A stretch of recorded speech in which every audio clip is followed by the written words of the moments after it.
It all started on a rainy Tuesday morning. St. Alexis Memorial was packed. ER staff moved fast. Tensions were high. And that's when she walked in, a pregnant woman, soaked, shivering, clutching her belly. Reception tried to get her name, but she just whispered, "It's coming. Please, help." Nurses rushed forward, but then he appeared. Dr. Kyle Banner, respected, sharp, fast, the kind of doctor who ran the trauma bay like a general. He glanced at her chart, then back at the woman, and then he said it. Number, not her. She's not getting treated here. The room froze. Nurses stared. One whispered, "Doctor?" But he just turned and walked away. The woman collapsed right there in the hallway. The hospital was in chaos. A nurse, Julia Hart, rushed to her side. "Ma'am, stay with me. What's your name?" Through sobs, the woman choked out, "Amber." Julia got her onto a stretcher, but every second counted. And still, Dr. Banner refused. He stood by the nurse's station, arms crossed, cold. "She can't be admitted here," he repeated. "Why?" Julia snapped. "She's lying." Lying about what? He wouldn't say. Amber's contractions were a minute apart. Julia had no choice. She paged OBGYN. They arrived within minutes, and that's when things got worse. Amber started seizing. She was having eclampsia, a deadly complication of pregnancy. The OB screamed, "Get her to OR, now!" They wheeled her into surgery. Julia stormed up to Dr. Banner. "What the hell is wrong with you?" But he didn't answer. He just whispered something under his breath, something Julia would never forget. "She shouldn't be here. She doesn't exist." 2 hours later, the baby was born. Tiny. Weak. But alive. Amber was in a coma. Julia couldn't let it go. She dug into Amber's file. But here's the twist. There was no file, no ID, no address, no insurance, nothing in the system, not even a driver's license. And that's when Julia remembered. Dr. Banner said she doesn't exist. Why? Julia called hospital security. They checked camera footage from the entrance. Amber didn't come in alone. 2 men had dropped her at the curb in a dark SUV. They never got out. The license plate? Covered. But one frame caught a logo on the back window. Sundown House Ministries. Julia Googled it. It was a halfway home. But not for women, for men, released inmates. Julia called the place, asked if they knew Amber. The man on the phone went silent, then said, "No one by that name here," and hung up. But Julia dug deeper and found something chilling. 2 years ago, Sundown House was sued for trafficking. A whistleblower claimed they were using female staffers and external assets to smuggle drugs, launder money, and even worse, sell babies. She took it straight to hospital legal. But when she got there, the hospital lawyer stopped her. "Don't pursue this," he said. "Why not?" "Because Banner has friends in high places, and if you dig too deep, you'll disappear." Julia left, shaken. Late that night, Julia couldn't sleep. She returned to the hospital, pulled up old records. She searched for Amber plus Banner, nothing. But when she searched Banner plus lawsuits, something popped up. 1999, a sealed court case involving a woman named Stephanie Kincaid. That name wasn't Amber's, or was it? She searched again. Stephanie Kincaid had vanished in 2001, age 22, pregnant. Hospital of record, St. Alexis, OB, Dr. Banner. Julia's heart stopped. She looked at Amber's face again. Could it be the same woman? Was this a missing person case? But how? Stephanie would be in her 40s now. Amber looked barely 25. It didn't make sense. Until Julia found the arrest. Stephanie Kincaid's daughter, name redacted, born 2001, taken into foster care, vanished again in 2018. Same eyes, same face. Amber wasn't the mother. She was the daughter. Now it made sense. Banner had delivered Stephanie's child, and now that child, Amber, was back. But why did he say she shouldn't exist? Julia pulled security footage again. This time, she zoomed in. One of the men who dropped Amber at the curb was wearing a St. Alexis badge, staff. Current or former? She enhanced the image. Dr. Kyle Banner. He dropped her off, then pretended she was a stranger. Julia's hands shook. She showed the footage to her friend in administration. The friend stared, terrified. "I think I've seen her before," she whispered. "Where?" "Psych ward, but not recently. A few years ago, she was listed as a Jane Doe." She kept digging. That Jane Doe? Locked in a basement-level psychiatric wing. No visitors, no ID, no release records. And the head of psych at the time? Dr. Kyle Banner.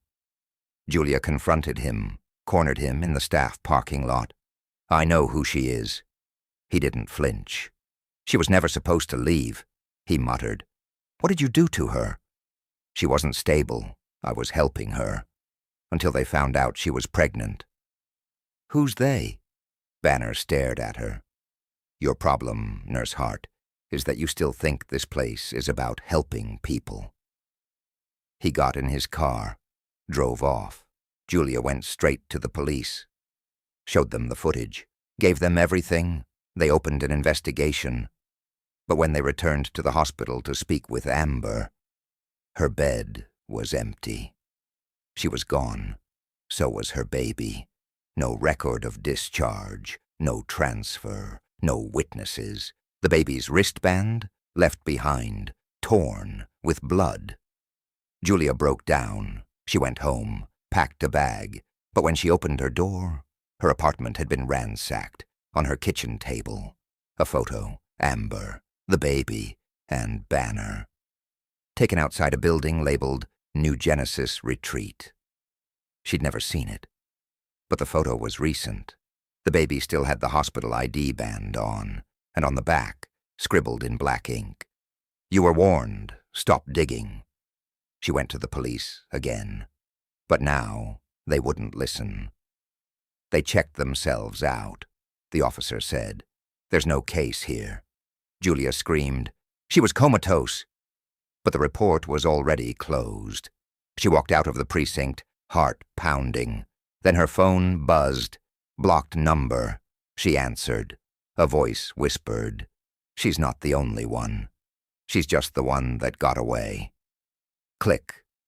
That night, Julia returned to the hospital.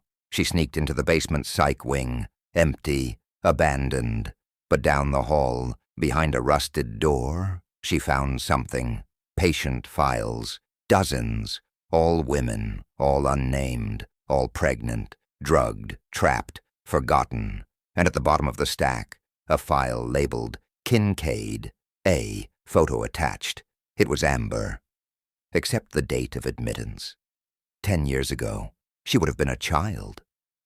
Julia turned the page. Doctor of record, Dr. Kyle Banner. And one final line, scrawled across the bottom in red ink. Final extraction approved. Initiate transfer. Her stomach turned. Transfer to where? She looked up, and someone was standing behind her. It was Amber, alive, awake, and whispering. "They think I don't remember, but I remember everything." She was standing there, Amber, alive, awake, staring dead at Julia, no longer fragile, no longer scared. Something had changed. Her voice trembled, but her eyes burned. "I remember everything they did to me." Julia froze. Her mind raced. I thought they took you." Amber stepped closer. "They did, but they needed me to remember." "Why?" Amber didn't blink. "Because I wasn't the first." The files on the floor, the sealed records, the whisper on the phone. "She's just the one that got away." Julia clutched Amber's arm. "We need to get out of here." Amber shook her head. "I can't. Not yet." "What do you mean?" Amber looked down the hall. "There's someone else. My sister." Julia's breath caught. Sister? She's here. Still. In the lower levels. Room 9. They call her Subject Delta. Julia whispered, There are lower levels? Amber nodded. Banner didn't just trap us in psych. There's a whole wing under this hospital, off the books. You can only get in with his badge. How did you get out? Amber glanced at the torn patient band still clutched in Julia's pocket. I faked the seizure, got to the OR after the birth. I waited. When they moved me back to recovery, I slipped out during shift change, left the baby. They think I'm still sedated in the records room. Julia shook her head. You were ready. Amber looked away. I've been planning this for 3 years. Suddenly, alarms blared. Code Black, unauthorized access in restricted wing. Julia panicked. They know. Amber grabbed her hand. Then we move now. They dashed through the rusted door deeper into the basement. Security cameras blinked overhead. Every hallway looked the same. Concrete, silent, cold. They reached a steel hatch labeled Maintenance Subzone 9. Amber typed in a 4-digit code. Click. The door opened. Beyond it, fluorescent lights flickered over rows of locked rooms. Each one had a small black and white monitor outside, looping video. Women, some sedated, some screaming, some silent. Room 9 was at the end. Amber stopped. Inside a girl, maybe 16, pale, eyes glassy, staring at nothing. Amber whispered, Her name's Bella. Julia looked at the girl, then back at Amber. She's your sister? Amber's eyes welled. Not by blood, but we were raised together, tested together. She's the only one left. Julia opened the file on the monitor. Patient. Subject Delta. Status involuntary hold duration, 6 years. Purpose, reproductive neuromapping. Authorization, Banner, K Better Project. Seed funding, Genesis, Private, Biomedical Initiative. Julia stepped back. What the hell is this? Amber whispered. Project SEED. It was never about mental health. It was about reproduction. They were using us, Amber said. Harvesting eggs, tracking gestation, genetic experiments. We were surrogates. Some of us never even woke up from the anesthesia. Jesus. Amber nodded. The babies? They were catalogued, sold. One nurse told me they were building the perfect generation. Julia asked, What about the fathers? Amber looked down the hallway. That's the part no one ever figures out. They reached a back chamber marked Classified Storage. Amber scanned a stolen keycard. Inside were rows of freezers, metal drawers, each with barcodes. She pulled one open, test tubes, blood vials, tissue samples, names etched in code. Then Julia saw a clipboard. Donor registry, prison program. ELI 22. She flipped the page. Photos of inmates. Everyone marked, released, untraceable. Julia's mouth dried. They're breeding women from inmates? Amber added, and modifying the DNA.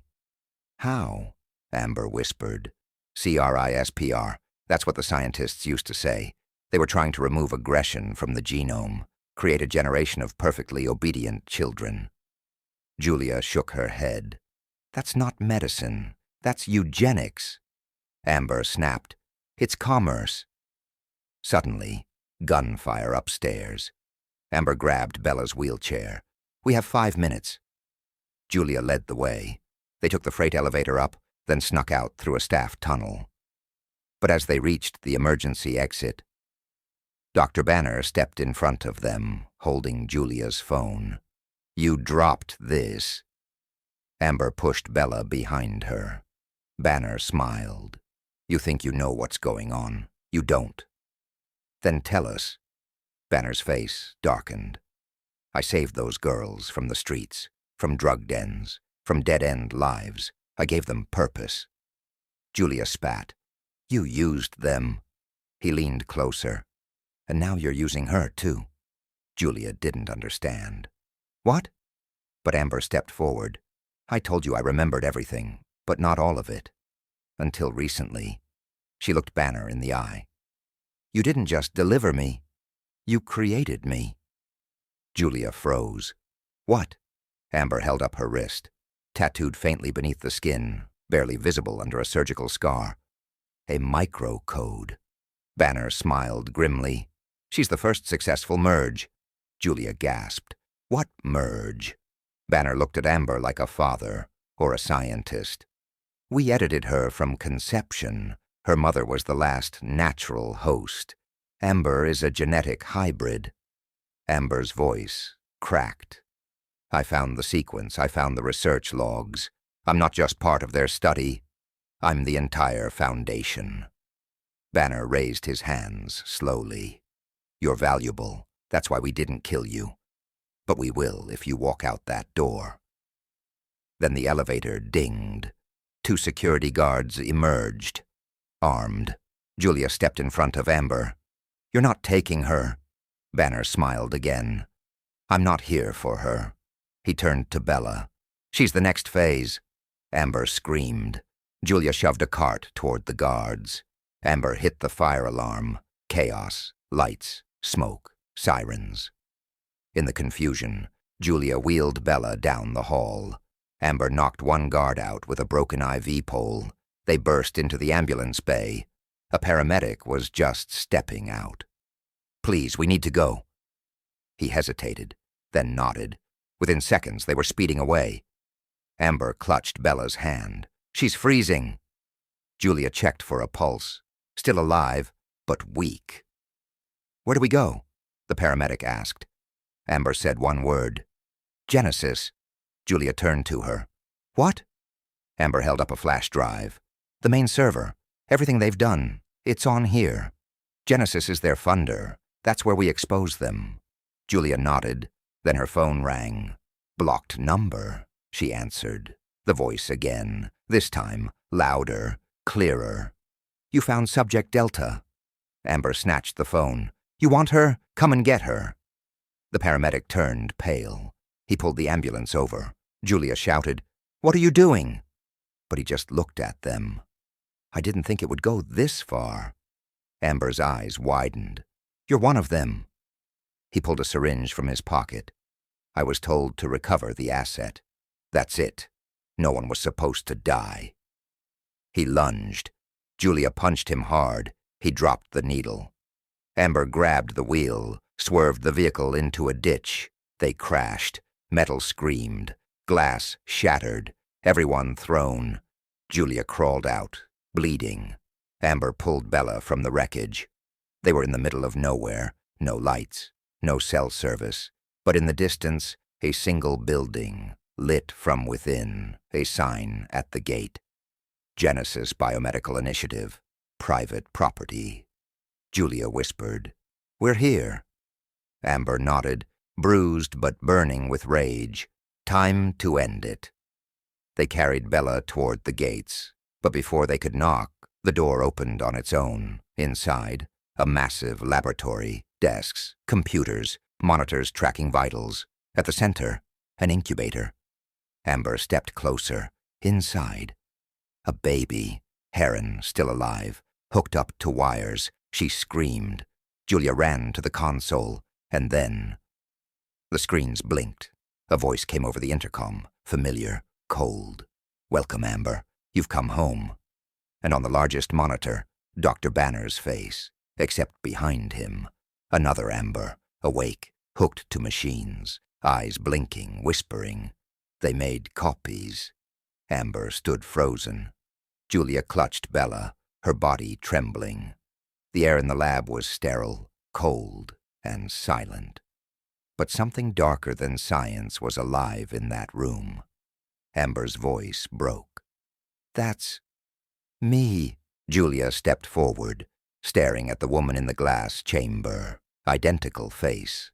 Same scar near the left brow, but her eyes were empty.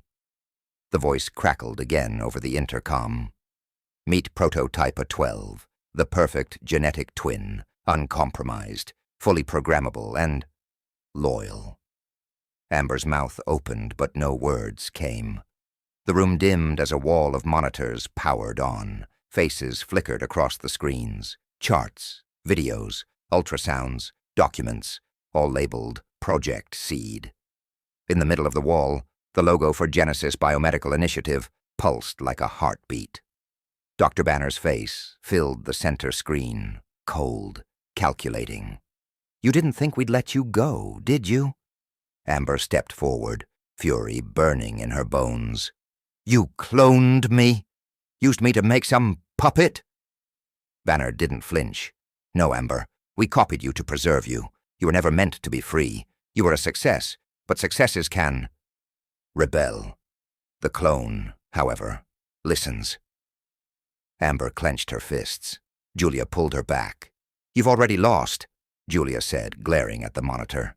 "We have the data, the flash drive, everything." Banner smirked. "That drive?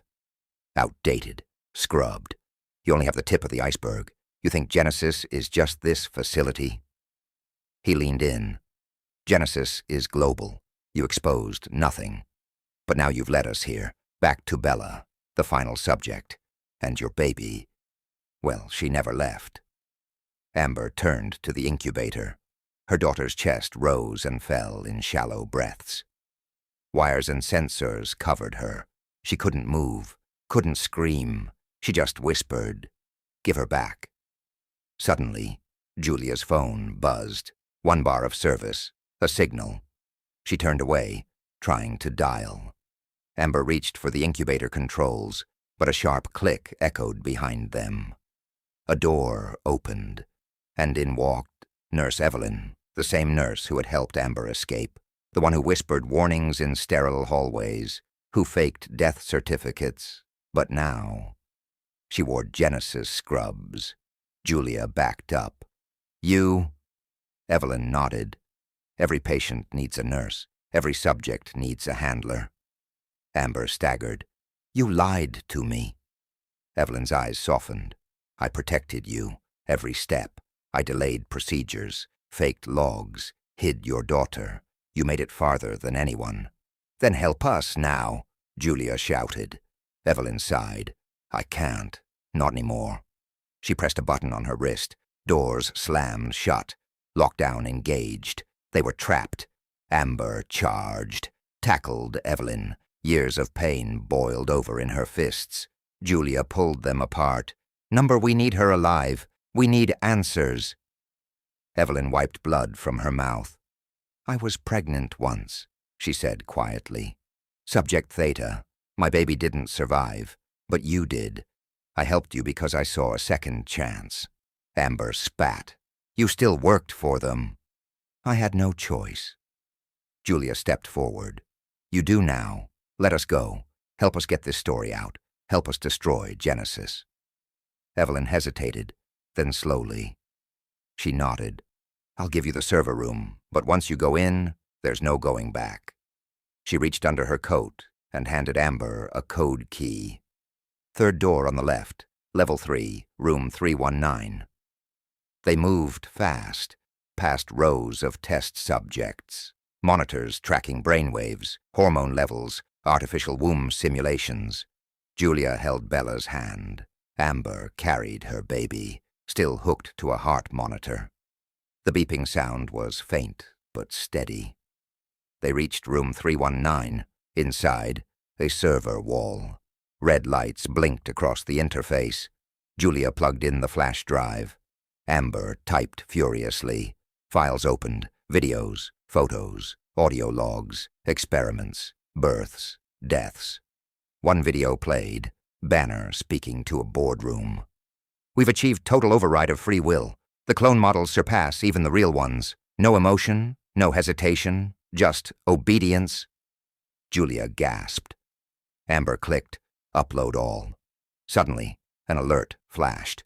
"Live upload to secure cloud initiated." Then, power cut. Darkness swallowed them. Red emergency lights flickered on. Footsteps echoed down the hallway. Security. Julia looked at Amber. "Go, take Bella and the baby. I'll stall them." Amber shook her head. "Number, I won't leave you." But Julia pushed her toward the back door. "You have to. I'm just a nurse. You're the story." Amber hesitated, then ran. Moments later, security stormed the room. Julia stood tall. "Where's the data?" She smirked. "Already gone. Try catching the internet." They tackled her. Amber emerged in a storm of sirens and flashing blue lights. Outside, FBI vans, news crews, federal agents shouting orders, guns raised at the Genesis gates. Evelyn stood beside an agent, holding up a badge. "Subject 0 has returned," she said.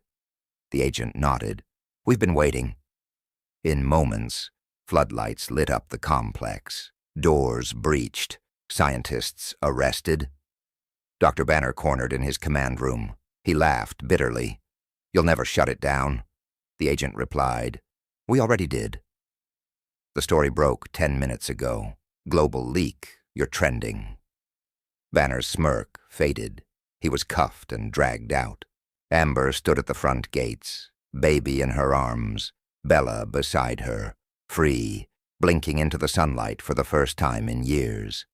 She turned to Julia, bloody, bruised but smiling as agents guided her out. "You made it," Amber said. Julia nodded. "We all did." Amber testified before Congress. The Genesis Initiative was dismantled. A $5 billion lawsuit launched against private funders. The names of every abducted woman were read aloud in a national memorial. Julia returned to her hospital. But now she taught ethics. Amber started a foundation, Project Reborn, to help survivors of genetic abuse. Bella began to speak, and the baby named Hope, a living reminder that even from darkness, light survives. Late one night, Julia got a package, no return address. Inside, just a photo, a baby, smiling, healthy. But the name on the back, Prototype B13, status, missing. Julia's hands shook. Another child was still out there. She took a deep breath, clutching the photo. This time, they wouldn't look away. This time, someone would be there to fight. Justice had been served. And now, a new life could begin.